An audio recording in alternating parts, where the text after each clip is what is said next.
Hello boys and girls, welcome to this week's assembly. Now, you may know, but this week saw National Holocaust Memorial Day, where we remember some of the terrible things that happened to the Jewish people during World War II. We're not going to talk too much about that today, but if you're in Key Stage 2, watch Wednesday's edition of Newsround if you feel you need to know more about it. Now, I'm going to show you a picture of someone who is very special to us at Vigo. Boys and girls, do you recognise this person? That's right, it's Anne Frank. And why is Anne Frank special to us? Yes, that's right. Anne Frank is one of our house names. It's named after her because she's such an inspirational person for us.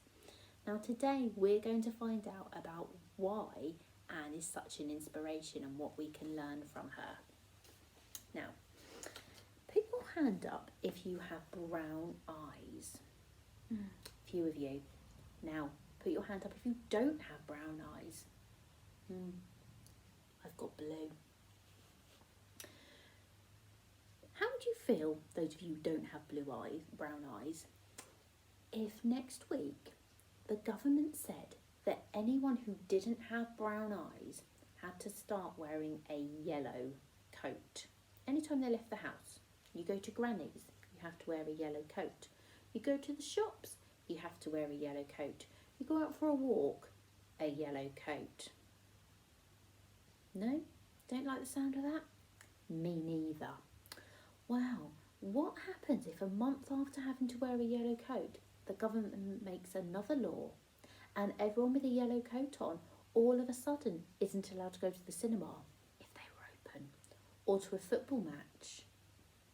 And a month after that, people with yellow coats are only allowed to go to the supermarket between 3 and 4 o'clock. No? Not liking the sound of that? Me neither.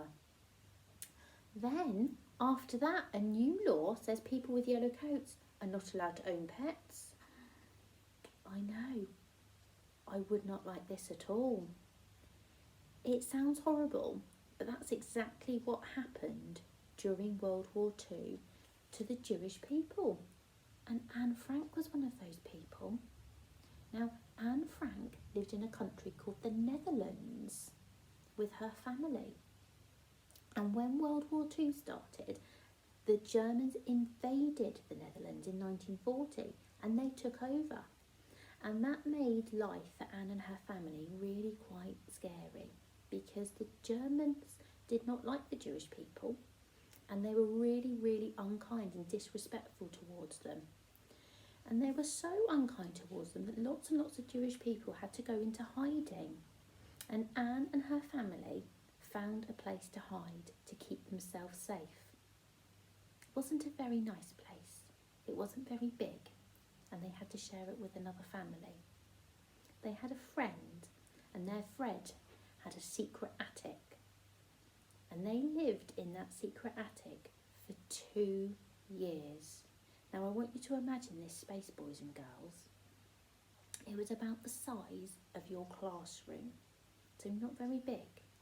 And that was all the space they had to live in with their whole family and then another family as well. Because they were in hiding, they weren't allowed to go outside and play in the garden. They weren't allowed to go to school. They weren't allowed to go to the shop. They had to rely on friends to come and sneak them food without anyone knowing. It was a very scary time. But Anne was a really, really positive person. And she tried to make the most out of things. And we know this because she wrote a diary. And it's a very, very famous diary. And boys and girls, if you're in Key Stage 2 and you'd like to read Anne Frank's diary, we have a copy of it in the library when you come back to school. Now, in her diary, Anne writes of how she was filled with hopes and dreams.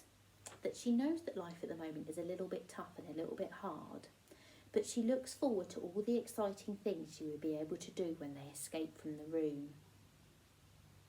Her diary tells us that sometimes she would just look out of the window at the trees and the birds and the blue sky. And they're all so close to her But she tells us how they're also so far away they're untouchable because she can't leave her attic.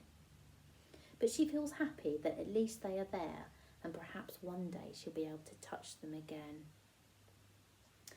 Day after day, Anne listened to the radio, following the advances of the German army following the advances of the Allied army as they pushed the German army back into Germany.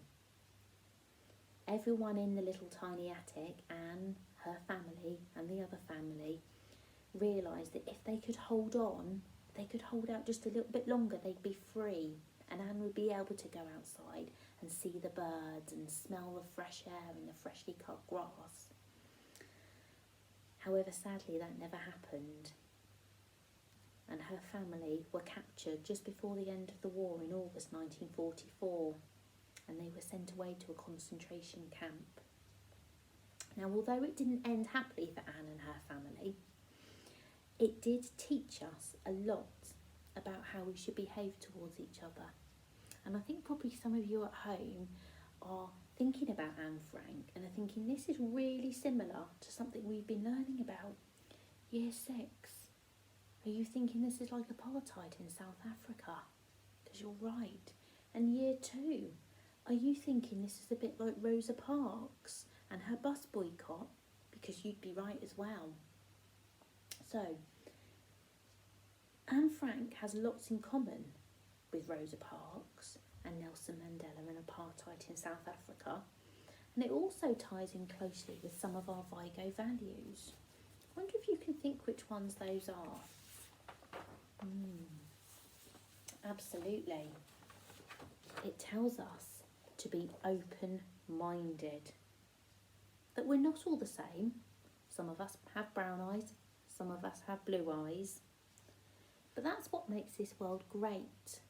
And rather than treating people differently because of it, we need to celebrate those differences, and we need to see how everyone is important and makes an important contribution to the world we live in.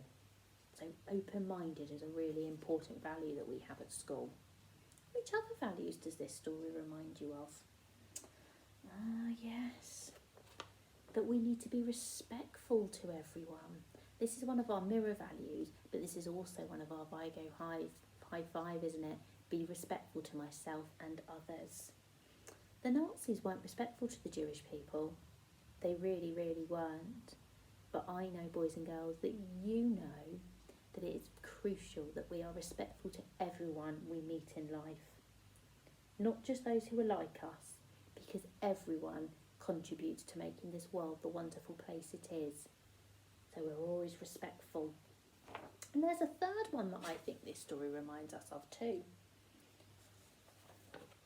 And that's our mirror value of being resilient, keeping on going when things get tough.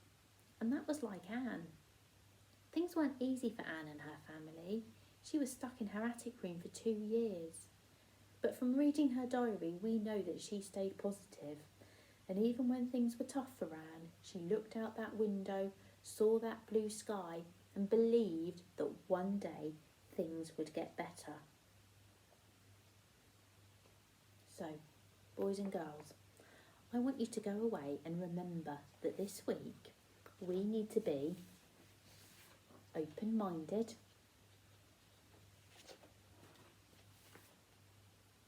respectful, and when the going gets tough, which it is a bit at the minute, we need to be resilient and we need to not give up, just like Anne.